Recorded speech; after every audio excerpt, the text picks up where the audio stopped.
Car बंधुओं और झारखंड के नागरिकों के साथ में संपूर्ण भारत और विश्व भर में फैले भारतवंशियों को मैं बधाई देता हूं चंद्रयान 3 के सफल प्रक्षेपण के लिए।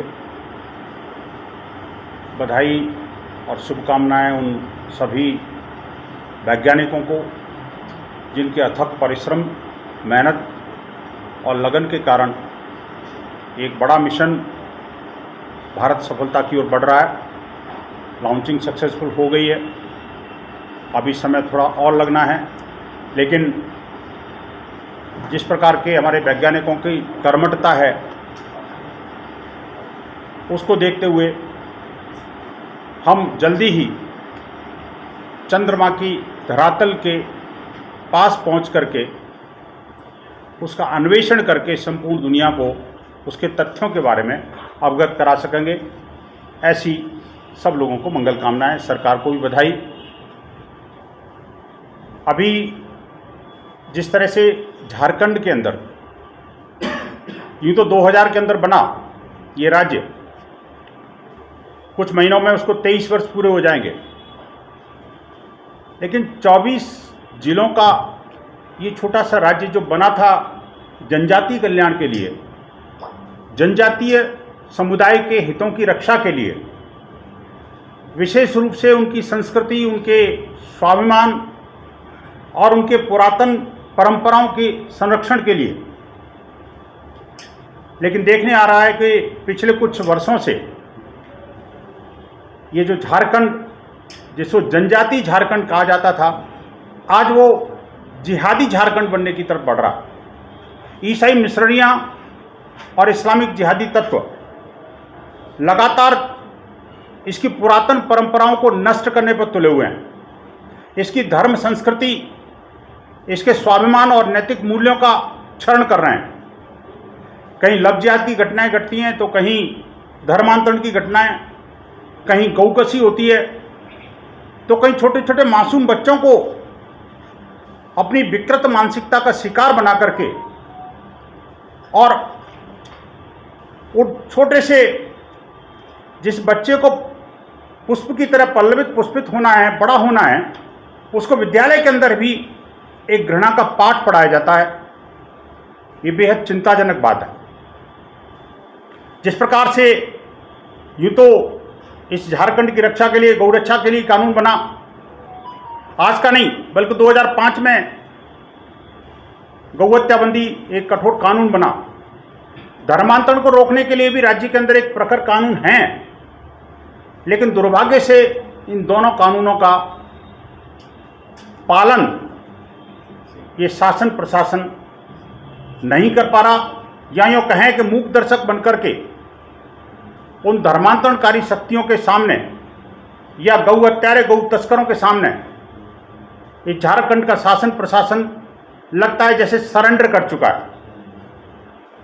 जिस प्रकार से उड़ीसा से निकल करके और एक लंबा रूट तय करके बंगाल के अंदर जब घुसते हैं तो झारखंड की इस पवित्र भूमि को स्पर्श करते हुए जिस तरह से ट्रक के ट्रक रातों रात निकल जाते हैं गौवंश के और अल्टीमेटली जाकर के बांग्लादेश चले जाते हैं, हमारे झारखंड के जो गौरक्षक समुदाय के लोग हैं, गौरक्षक हैं, वो सारे के सारे दिन रात मेहनत करके पुलिस प्रशासन शासन को टिप्स भी दे करके उनकी साथ लेकर के उनको रोकने का प्रयास करते हैं, तो उल्टा उन्हीं के ऊपर हमले कर दिए जाते हैं। सिक्योरिटी फोर्सेस के लोग कितनी बार घायल हुए, कितनी बार उन्होंने बलिदान दिया। अभी रांची की जो एएसआई हैं उनका दृष्टांत हम सबके सामने है, लेकिन पुलिस प्रशासन, शासन और सरकारों के कान पर जूं तक नहीं रेंगती जब उनके अधिकारियों को भी मार दिया जाता है। अभी 2 दिन पूर्व जिस तरह से शंकर जी की हत्या हुई, वो ग्राम रक्षा दल के सदस्य थे, गौरक्षा उनका स्वधर्म था, स्वाभिमान के साथ करते थे, और पुलिस प्रशासन शासन को के एक तरह से आंख कान और नाक बने हुए थे। लेकिन इसके बावजूद भी जब उनके ऊपर हमला हुआ तो वही पुलिस प्रशासन शासन उनसे कन्नी काट करके और उनकी कहानी को नई तरीके से गढ़ने की कोशिश की जा रही है। अब तक अगर विदेशी घुसपैठियों की बात करें तो बांग्लादेशी रोहिंग्या घुसपैठिए, हमारे पास जो मोटा मोटा आंकड़ा ध्यान में आया, लगभग 5 लाख ऐसे घुसपैठिए झारखंड के अंदर न सिर्फ इसकी संस्कृति पर आघात कर रहे हैं, बल्कि यहाँ की आंतरिक सुरक्षा को भी खतरा बने हुए हैं। साथ ही साथ उनकी घुसपैठ यहाँ तक घुस गई है कि वो बड़े आराम से आधार कार्ड बनवा लेते हैं, आराम से पैन कार्ड बनवा लेते हैं, आराम से अपनी आइडेंटिटी छुपा लेते हैं और भारतीय आई कार्ड बड़े आराम से बना लेते हैं। इतना ही नहीं, साहिबगंज, पाकुड़, गोड्डा, दुमका, जामताड़ा या यूँ कहें कि संथाल परगना का पूरा क्षेत्र जो है उन जिहादियों के शिकंजे में एक तरह से फंस चुका है। इस पर सरकार को गंभीरता से प्रयास करना पड़ेगा। छोटे छोटे मासूम बच्चों के लिए जिस तरह से पिछले कुछ महीनों में जो बेहद चिंताजनक घटनाएं घटी हैं, वो झारखंड के इस पावन परंपरा को कलंकित करने वाली हैं। क्या आज इस झारखंड के अंदर बच्ची को श्रावणी मास में भी, जिसको पवित्र मास कहते हैं, उस पवित्र मास में भोले शंकर के जो भक्त हैं, क्या माथे पर टीका नहीं लगा सकते? क्या सरकार ने बेटियों की बिंदी को प्रतिबंधित कर रखा है? क्या चर्च के पादरी वहां आप विद्यालय में बड़े आराम से क्रॉस लगा के जा सकते हैं, जिहादी टोपी लगा के भी जा सकते हैं, आपको हिजाब से भी कोई दिक्कत नहीं है। अगर विद्यालय में फ्राइडे को नमाज होती है तो भी सरकार मुख दर्शक बन जाती है, जुम्मे के दिन छुट्टी हो जाती है, सरकार को कोई दिक्कत नहीं है। इवन सरकार तो विधानसभा के अंदर भी नमाज रूम बना देती है। लेकिन हिंदू बच्चा, हिंदू बेटी अगर बिंदी लगा के आ गई तो उसको आत्महत्या के लिए मजबूर किया जाता है। राज्य की राजधानी रांची के अंदर कल ही एक घटना घटी है। मुझे बड़ा दुख हुआ जानकर के कि श्रावणी मास में कोई शिव का भक्त अगर बेटा आर्यन टीका लगा के स्कूल विद्यालय चला जाता है तो उसके टीके को मिटा दिया जाता है।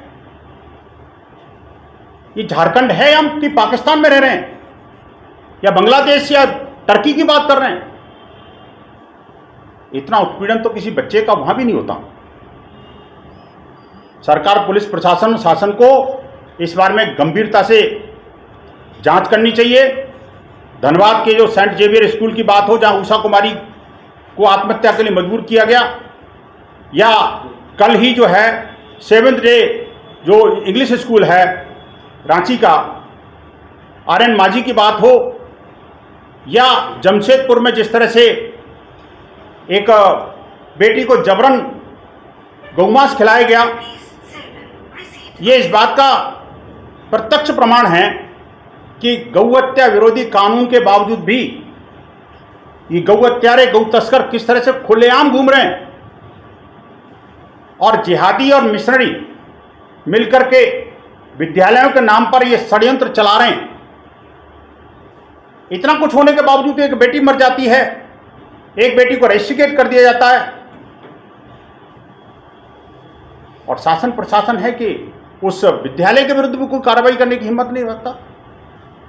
मिशनरी तुष्टीकरण की एक हद है, इससे सरकार को बाहर निकलना पड़ेगा। और जिस तरह से शंकर चंद्र डे की टुंडी के अंदर, धनबाद के अंदर नृशंस हत्या की गई, उसको लेकर के जो पुलिस प्रशासन, शासन व कहानियां गढ़ रहा है, उन कहानियों से बाहर निकल के सच्चाई की तरफ जाना पड़ेगा उनको। हिंदू समाज बहुत हो चुका। अभी कल की एक घटना पलामू की है। पाटन थाना क्षेत्र के अंतर्गत 45 गौवंश से लदे हुए ट्रक और 2 गौ तस्कर पकड़े हैं। लेकिन मजाल की सरकार इन सब मसलों को गंभीरता से लेकर के कोई त्वरित कोई कार्रवाई कर सके या ऐसे गौ तस्करों को, गौ हत्यारों पर कहीं कुछ रोक लगा सके। 24 वर्षों में एक वर्ष बाद हम 24 के हो जाएंगे। क्या 24 जिले भी नहीं संभलते? मैं पूछना चाहता हूं सरकार से, अगर गंभीरता से इन जिहादी मिसरणियों और झारखंड द्रोहियों पर लगाम सरकार ने नहीं कसी तो यहाँ का जनजाति समाज, हिंदू समाज चैन से नहीं बैठेगा, चुप नहीं बैठेगा। लगातार जिस तरह से लव जिहाद की घटनाएं, लैंड जिहाद की घटनाएं, जनसंख्या जिहाद की घटनाएं झारखंड को जैसे घुन की तरह खा रही हैं, चर्चों में और मदरसों में जिस तरह के देश विरोधी कुकृत्य चल रहे हैं, इस पर विराम लगाने का समय आ गया है।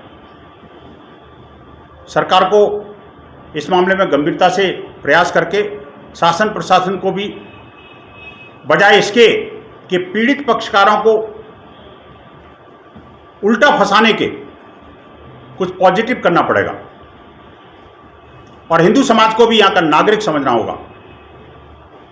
जनजाति समाज का जिस तरह से दोहन हो रहा है, जिस तरह से कन्वर्टेड जो एससी है, एसटी हैं, उनको जो आरक्षण का लाभ दिया जा रहा है, उस पर रोक लगनी चाहिए। ये धर्मांतरण को बढ़ावा देने वाले कुकृत्य हैं। सरकार को गंभीरता से इस बारे में प्रयास करना होगा, नहीं तो हिंदू समाज अपनी सुरक्षा के लिए स्वयं खड़ा होगा। चूंकि ये वन ऑफ एक तरह से घटना अचानक आती है, इसके लिए विश्व हिंदू परिषद ने एक कार्य योजना तैयार की है। अभी रायपुर में हमारी केंद्रीय प्रबंध समिति की बैठक थी, उस बैठक में इन विषयों को चिंता व्यक्त की थी, न सिर्फ झारखंड की लेकिन कुछ जगह पर और जगह पर भी भारत में इस तरह की कुछ घटनाएं घटी हुई है जहां पर के हमारे परिवार व्यवस्था को आघात किया जा रहा है, हमारे परिवार के बच्चों के संस्कारों को उनसे छीनने की कोशिश की जा रही है। तो विश्व हिंदू परिषद ने एक व्यापक योजना तैयार की है कि बच्चों के अंदर संस्कार जागृत हों, परिवार के अंदर बच्चे और परिवार के सभी सदस्य मिलकर के एक संस्कारित परिवार बनाएं। इसके लिए एक कार्य योजना तैयार की है, उस पर हम जल्दी इस पर काम करने वाले हैं। धर्मांतरण को रोकने के लिए अभी तय किया है कि बजरंग दल देशव्यापी एक अभियान लेने वाला है। आगामी 30 सितंबर से 14 अक्टूबर तक हम देश के हर कोने में बजरंग दल अपनी विराट शौर्य यात्राएं निकालेगा। उन शौर्य यात्राओं के माध्यम से हम धर्मांतरण पर प्रतिबंध लगे और ये जो लव जिहाद के प्रपंच हैं उनके बारे में समाज को जागरूक करेंगे। एक सबल सशक्त हिंदू समाज तैयार हो, इसके लिए उनको प्रशिक्षण भी देंगे और उनको सामर्थ्यशाली बनाएंगे। साथ ही साथ एक दूसरी योजना ये भी तैयार हुई है कि हम अगली दिवाली से पूर्व, पूज्य संतों का हमें आशीर्वाद मिला है और पूज्य संतों ने तय किया है कि अब हम बजाय कंदराओं में और आश्रमों में बैठने के हम घर घर जाएंगे, अलग जगाएंगे। देशव्यापी उनके प्रवास तय हुए हैं पूज्य संतों के। हर मंदिर, खंड, प्रखंड, ग्राम बस्तियों और जो खासकर सेवा बस्तियां हैं, झुग्गी झोपड़ी जिसे कहते हैं, जो अभावग्रस्त क्षेत्र हैं, वहां पर पूज्य संतों के प्रवास होंगे, प्रवचन होंगे, कथा होंगी और उन परिवारों को समाज के उन संस्कारों के साथ जोड़ना। और जिस तरह से चाहे जुडिशरी के माध्यम से चाहिए या कोई ये हाइपर एक्टिविज्म के माध्यम से ये जो live in relationship, same sex marriages, consensual sex, इस तरह की जो बातें हैं जिनको कि एक ओपन प्लेटफॉर्म पर कुछ लोगों ने लाया है या उसको लीगलाइज करने की कोशिश की है, इसके बारे में भी समाज को जागरूक किया जाएगा। नहीं, सरकार होती है एक बात। दूसरी बात ये कि ये जो धर्मांतरणकारी गैंग है वो एक सुनियोजित तरीके से काम कर रही है। कानून है, कानून का पालन करने वाली एजेंसियां अकर्मण्य होकर के बनी रहती हैं। हमारे कार्यकर्ता संवैधानिक तरीके से लड़ते हैं। चूंकि उन जिहादियों की तरह या मिश्रणियों की तरह हम छल प्रपंच नहीं कर सकते, हम किसी के साथ धोखा नहीं कर सकते, हम बलपूर्वक किसी को वापस नहीं ला सकते। लेकिन हाँ, जिन लोगों को जैसे जैसे जागरूकता आ रही है, जैसे जैसे समाज जाग रहा है, वो घर वापसी भी कर रहे हैं निश्चित रूप से, और हम सब लोगों को वापस लाएंगे भी, ये भी हमारा संकल्प है। इसके लिए भी एक अभी रायपुर बैठक में एक कार्य योजना बनी है। आगे आने वाले समय में आपको उसके परिणाम भी नजर आएंगे। कुछ जगह पर इस तरह की पॉकेट बन रही हैं, मैं आपकी बात से सहमत हूँ। उन पॉकेट्स पर भी हमारे प्रांत के कार्यकर्ता भी नज़र बनाए हुए हैं और आप सब लोगों से भी विनती है कि आप लोग भी जागरूक रह करके, और हमें भी इसकी फीडबैक दीजिए, हम इसको हमारे कार्यकर्ता निश्चित रूप से उन सब समाज को जागरूक भी करेंगे और उन फादर और चादर की संस्कृति फैलाने वाले लोगों को भी आगाह करें। जो बांग्लादेशी रोहिंग्या घुसपैठी है, जिस प्रकार झारखंड की भूमि पर आकर के भोले वाले जनजाति समाज को बरगला करके यहाँ की बेटियों के साथ संबंध स्थापित करके उनसे वैध अवैध शादी रचा करके और यहाँ की धरा के एक इलीगल तरीके से नागरिक बनने की कोशिश कर रहे हैं और यहाँ की संपत्ति हड़पने की कोशिश कर रहे हैं, इस पर भी कहीं ना कहीं विराम लगना चाहिए। ये झारखंड की संस्कृति पर और यहाँ के जो धार्मिक रीति रिवाज हैं और जो जनजाति समाज को जो सुरक्षा संविधान सम्मत दी हुई है, उस पर कहीं ना कहीं इनडायरेक्ट वे में अटैक करने की ये लोग कोशिश कर रहे हैं। इसको भी गंभीरता से सरकार को लेना पड़ेगा।